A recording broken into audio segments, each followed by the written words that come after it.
affiliate interview series, and today we're going to do something a little different. I'm going to review some of the first 5 guests we've had that we've done mostly as written affiliate interviews, not the ones we've done on our podcast. And I just want to take out some of the points and highlight things to help new affiliates getting started. There's probably a lot of misconceptions of what you need to do to be successful or getting started. And I'm just going to jump right into it, and I'm going to dissect some of the points that I've reviewed, like the interviews we've had, and taken out the key points that I think are really important for affiliates. So let's jump right into it. First up, I'm probably going to get in trouble for maybe butchering his pronunciation of his name. If you saw him on LinkedIn, you would say his name is Havard Len, or I think it's Hovard. But I'm going to get to his 2 key takeaway points. Harvard is self-taught, and yeah, like when I asked him, it's like, how did you get started in affiliate marketing? Getting started, whether it's in the last 5, 10, or 20 years, there's no affiliate marketing school. I mean, you will find courses on affiliate marketing, but you're not really going to see this taught in many colleges or universities.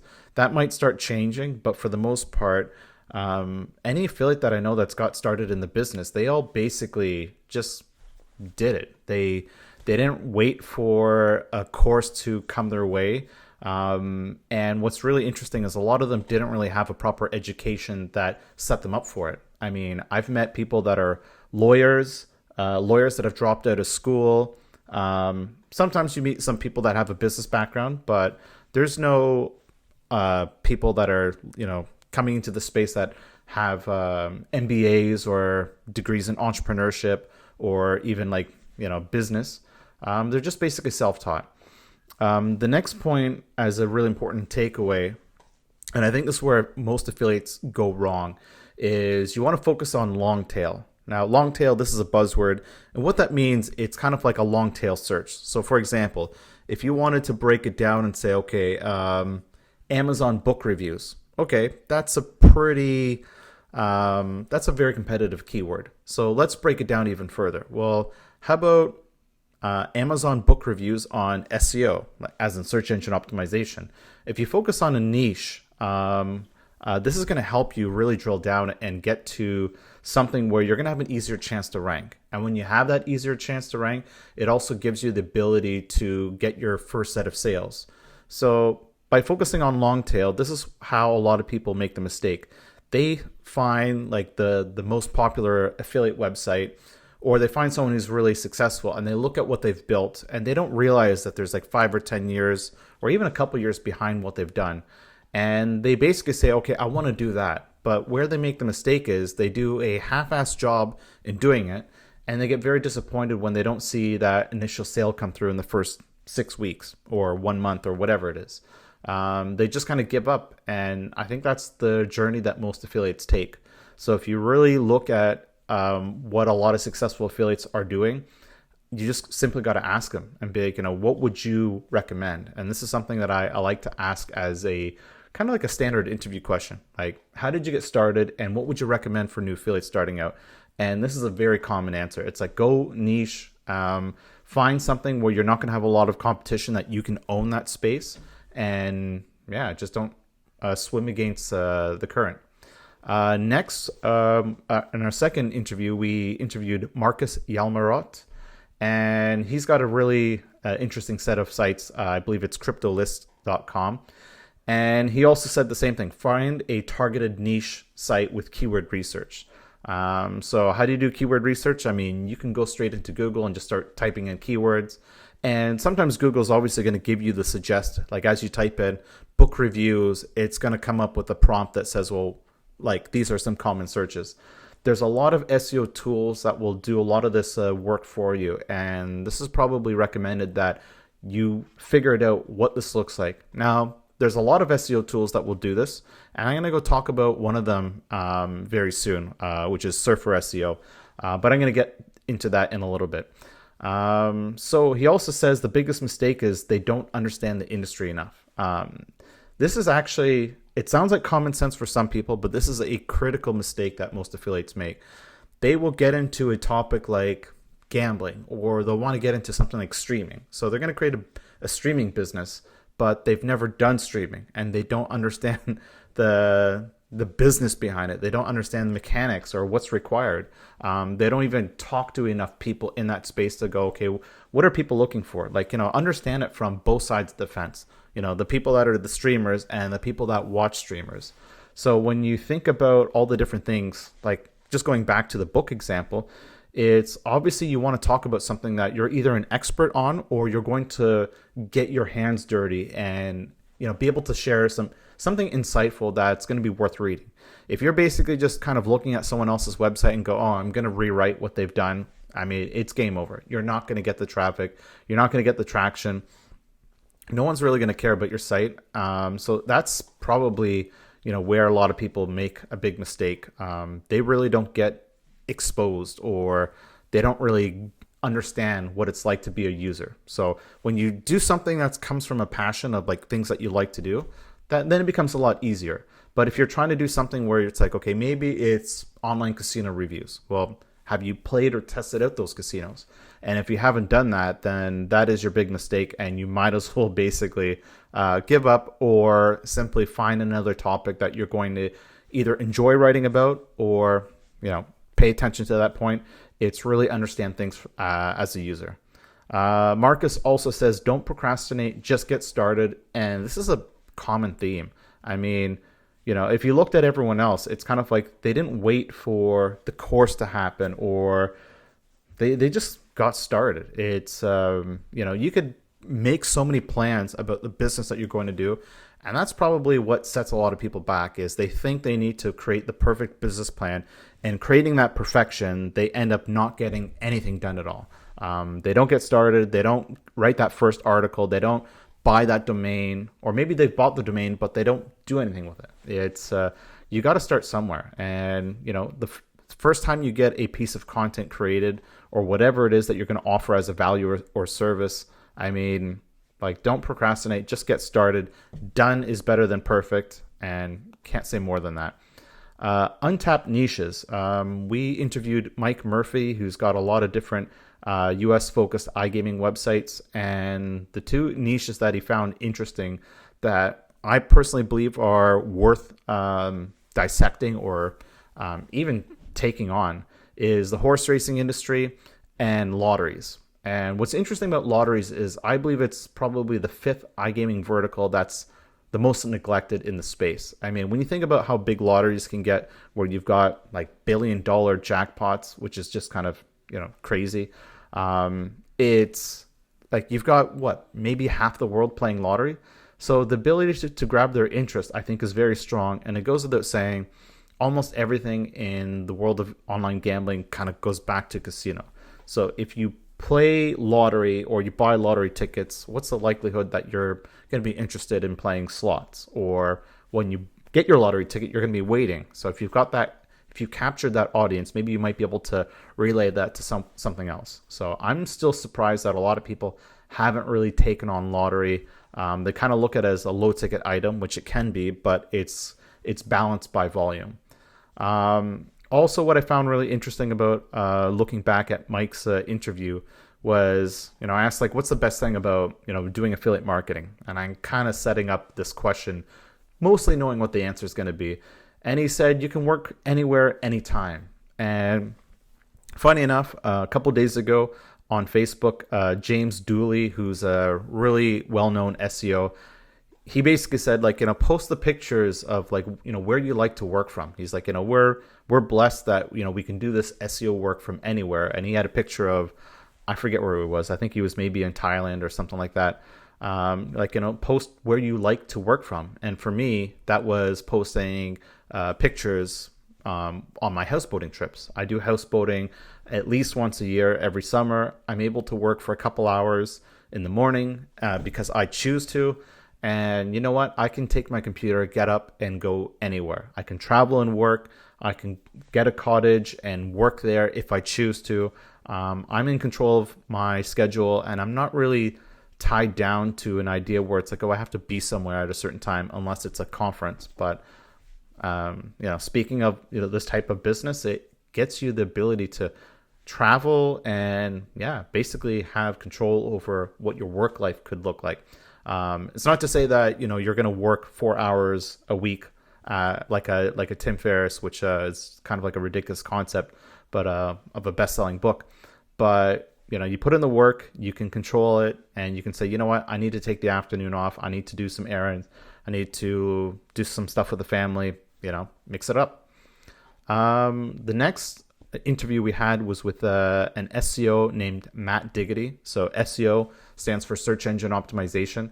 Matt's a thought leader in this space, and he's got a lot of really interesting things going on. I mean, he's got an SEO agency. He's got the Affiliate Lab, which is a course on basically helping affiliates getting started. So although his answers were pretty short, they were really powerful. I mean, he threw a couple curveball replies that I didn't think I would get as an answer. So for example, I kind of think about, why you shouldn't copy other websites. And that's exactly what Matt said you should do. He's like, copy them because they've already proven what works. But if you're going to copy them, try to make it better. Now, he's not saying, copy and steal their content. What he's saying is like, look at what they've done and what they've created. Look at their content structure and reverse engineer what they've done and just do it at least better. And if you look at that, I mean, you've got a lot of people that have kind of like paved a path forward of what you can just follow in as a footstep. Another question that I asked Matt was, I mean, he's very big into video. I mean, he's got, a lot of YouTube videos that get a lot of traffic. So I asked him, I said, like, would you recommend affiliates get into video? And he kind of had a pro and con set of answers for it. And he said he kind of recommends affiliates should start off with creating and writing content rather than getting into video. But he did say with video that one thing that he noticed, and I think a lot of people when they get in the video, they notice this as well, is that video tends to have a higher conversion rate. So what he's saying is that when he does video work, it ends up selling more. So I wanted to highlight an interesting point behind that. It's when you get into video, there's going to be, my answer to that is there's less competition. There's less people that want to jump right into video because they're kind of shy and they're perfectionists. And, even if they make a plan to get started, they just don't feel comfortable getting in front of a camera, and they're worried about, saying the ums or just not being perfect at it. But I mean, I like to think about, Pat Flynn's first podcast where you listen to it and, he's kind of like, it's like your first band that you listen to when they're kind of raw and they're inexperienced. It's just get started.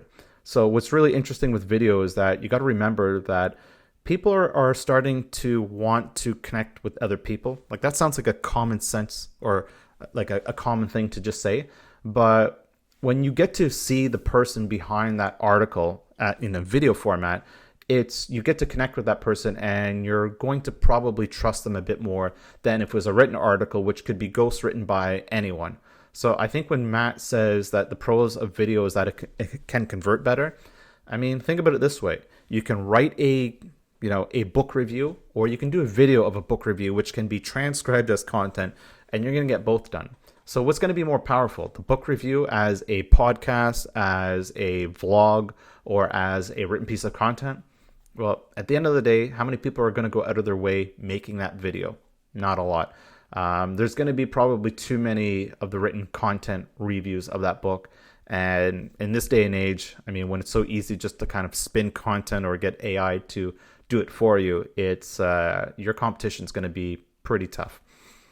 Next, we have, I wanted to get back into tools that Matt Diggity recommends. And he basically said, I would stop doing my work today if I had to give up, Ahrefs and as well as Surfer SEO. So these are two must-have tools, and they're probably some of the most common SEO tools that affiliates, like more advanced affiliates will use.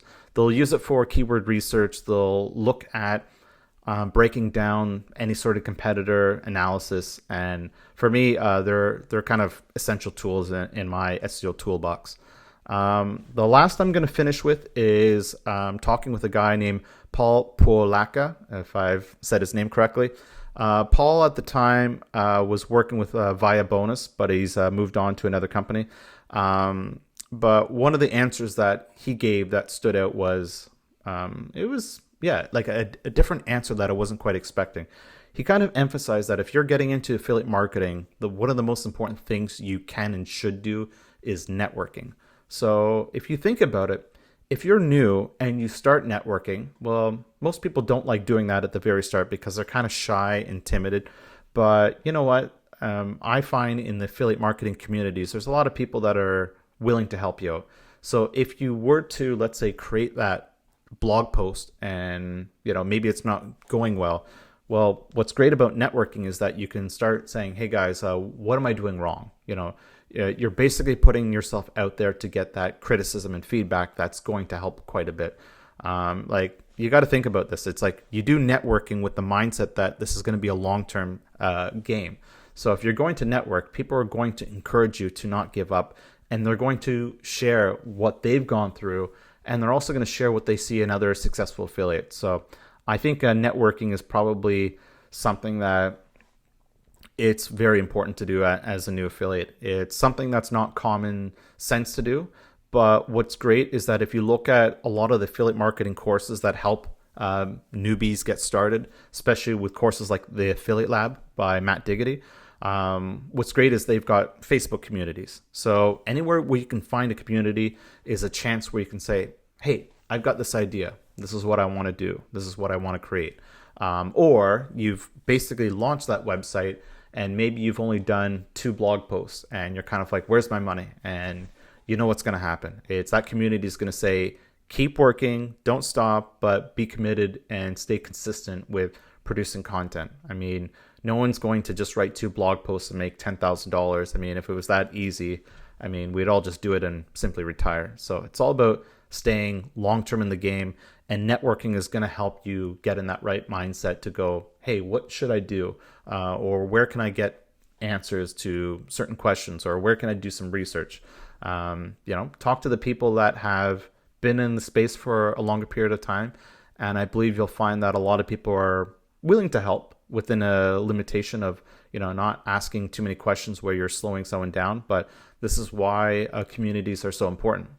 So that's all for today. Just basically tips focusing on helping new affiliates get off the ground.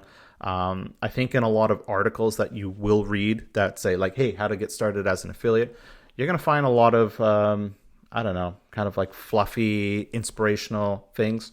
But I found that in the interviews and podcasts that I've been doing, these are some really interesting answers that stand out and I think would help a lot of people get started and make sure that they don't give up and understand, what's at the core of failure for most affiliates that do get started. And I can tell you with a lot of these answers, it's the theme that comes up the most is, not doing enough research, and like the biggest fail is like not getting started. And then once you get started, it's if you do like let's say you're even doing a podcast. You do one podcast and you do that for 4 weeks straight and then you stop, then it's game over. You might as well have just not started in the first place. But the most important key takeaway is get started. Thank you so much for listening. If you could do me a big favor and leave a rating and review wherever you listen to this podcast, that would be a massive help for me and I greatly appreciate it. Thank you so much.